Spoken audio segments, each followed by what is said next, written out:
Welcome back to The Explainer. Look, we're jumping right into something completely fascinating today.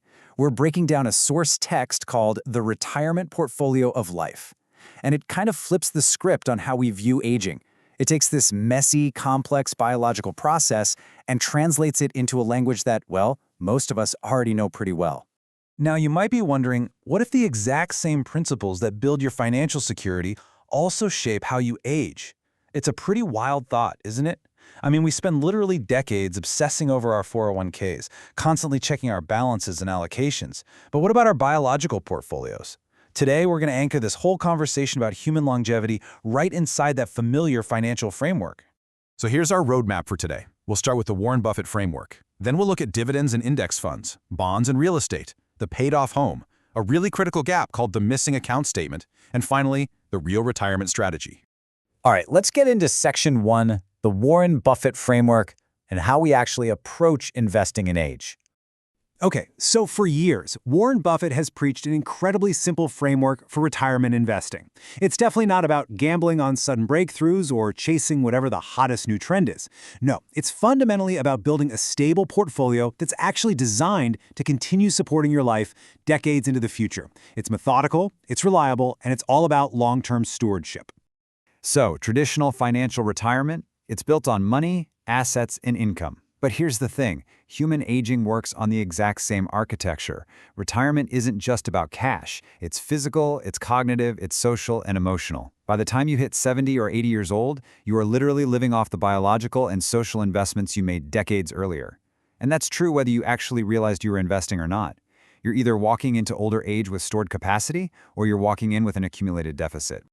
Moving right along to Section 2, dividends and index funds. Let's see how the body actually pays you back. Think about a really good dividend stock. It just keeps producing returns long after your initial investment. Well, your body works exactly the same way. When you spend your earlier decades being physically active, walking, lifting, swimming, gardening, or literally just carrying your kids around, you aren't just burning calories in that moment. Actually, scratch that. It's way more than burning calories. You are building vital physical reserves. You're banking muscle, cardiovascular capacity, balance, and bone density. And years later, those reserves start paying massive dividends. Catching your breath is easier, falls become way less likely. Moving around just stays familiar instead of feeling like a threat.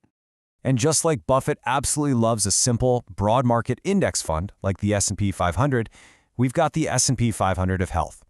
Look, modern culture loves to hunt for hidden shortcuts and biohacks, right? But the true index fund of health is the old Hippocratic tradition. Sleep, reasonably nutritious food, regular movement, some sunlight, social rhythm, and moderation. Nothing crazy extreme. Honestly, none of those make flashy headlines on their own. But when you compound them over 30 or 40 years, they are incredibly powerful. Consistency just beats emotional overreaction every single time. Okay, Section 3, bonds and real estate, where our focus shifts to preserving function. So, inflation-protected bonds exist in the financial world to preserve your value when market conditions change. Aging requires a very similar transition. At some point, the goal quietly shifts. You stop exercising primarily to hit a new personal record or maximize output, and you begin exercising simply to maintain your access to life. You're trying to preserve your participation. The best activity at this stage isn't always the most scientifically optimal one. It's just the one you actually enjoy enough to keep doing for years. Doubles tennis, a walking group, yoga, whatever works for you. Which brings us to an absolutely crucial concept, functional purchasing power. This is your ability to just keep doing ordinary things without excessive fatigue, fear, instability, or needing days to recover. That is exactly what you're protecting. By sticking with sustainable activities, you're preserving that functional purchasing power. You are quite literally buying the ability to keep living life on your own terms.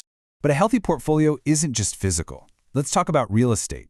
Real estate gives you financial stability because it's tangible, right? It's grounded. Well, in human aging, your real estate is your infrastructure. It's your relationships and community networks.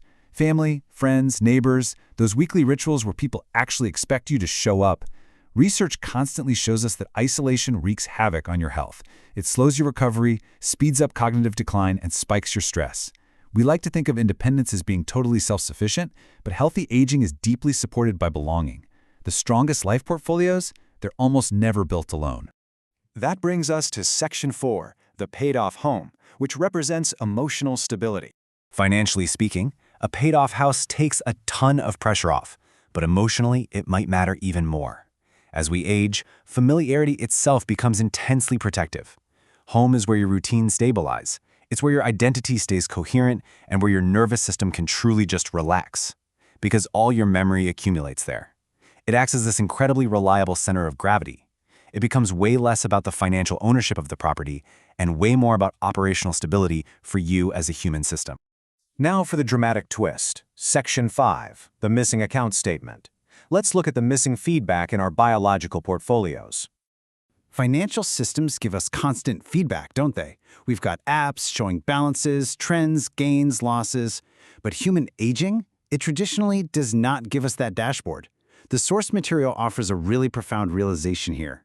A person rarely becomes financially unstable overnight, and most people do not become physically fragile overnight either. The change usually piles up quietly, totally beneath your awareness, until one day you cross a threshold and, well, you simply can't ignore it anymore.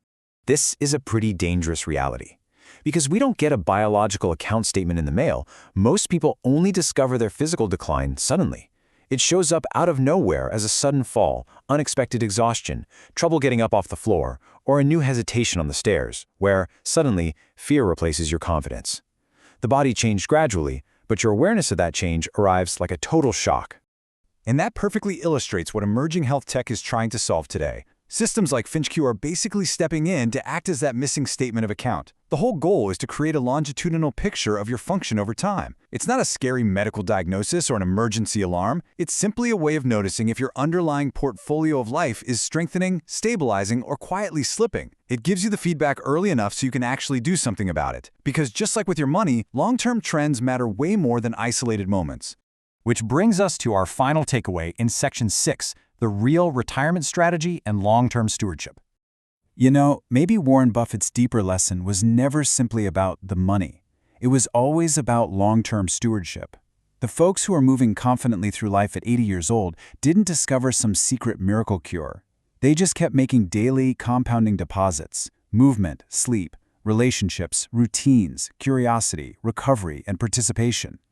Consistency always dictates the long-term outcome. Over time, all of those little daily deposits compound into something so much larger than just physical fitness.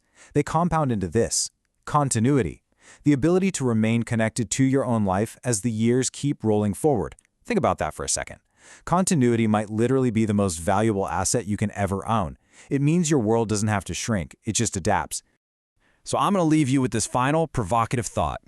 Are you making the consistent deposits today to guarantee your continuity tomorrow? Your biological portfolio is compounding right now, for better or for worse. The trends are already in motion. It's time to start actively managing it.